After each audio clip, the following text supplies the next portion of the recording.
Next 9 news में आपका स्वागत है। मैं हूं आपके साथ अबरार रहमानी। दर्शकों, राहुल गांधी इस वक्त विपक्ष की उस मजबूत भूमिका में नजर आ रहे हैं और ख़ास तौर पर उन्होंने अभी से ही अपने तेवर सख्त कर लिए हैं। वो लगातार एक के बाद एक बड़े और कड़े सवाल जो है वो खड़े कर रहे हैं। साथ ही आपको ये बता दें दर्शकों कि इस समय कई अहम मुद्दों को लेकर के वो देश के प्रधानमंत्री नरेंद्र मोदी से सवाल भी पूछ रहे हैं।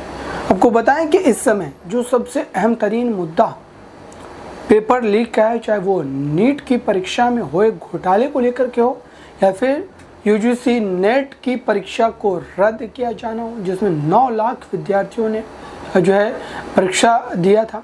अब इस तमाम बातों के हो जाने के बाद राहुल गांधी इस बात को संसद में भी उठाने वाले हैं। और ख़ास तौर पर आप समझिए कि सरकार बनने के बाद से, जब से एनडीए की सरकार बनी है, उसके बाद से इस तरीके के दावे जो है लगातार किए जा रहे हैं कि ये सरकार जो बनाई गई है, इस सरकार को उखाड़ फेंका जाएगा और जो गठबंधन में साथी हैं उन साथियों को भी इंडिया गठबंधन में मिलाया जाएगा, लाया जाएगा।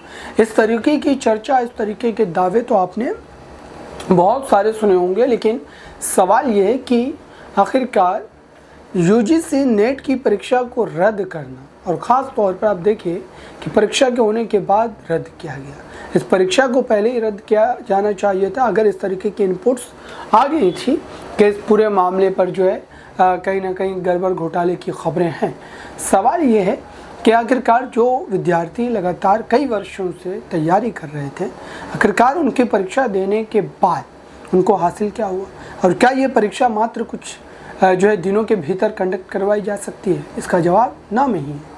अब विपक्ष इस पूरे मामले को लेकर के और कई अहम तरीन मुद्दों को लेकर के एकजुट हो रहा है और इस पर राहुल गांधी ने यह भी बात कही कि यूक्रेन रूस के बीच जो युद्ध हो रहा था उसको लेकर के कई तरीके की बातें चल रही थी और ये कहा गया कि प्रधानमंत्री ने उसको रुकवा दिया था बोलकर। तो भारत में भी इस तरीके की जो घटनाएं घट रही है या फिर जो परीक्षा जो है हो रद्द किया जा रहा है या फिर घोटाले जो हो रहे हैं, पेपर जो है एक तरीके से लीक हो रहा है, इस पर रोक लगानी चाहिए। इस पूरे मामले को लेकर के आपकी राय क्या है दर्शकों? कमेंट बॉक्स में जरूर बताइए। जुड़े रहें नेक्स्ट 9 न्यूज़ को।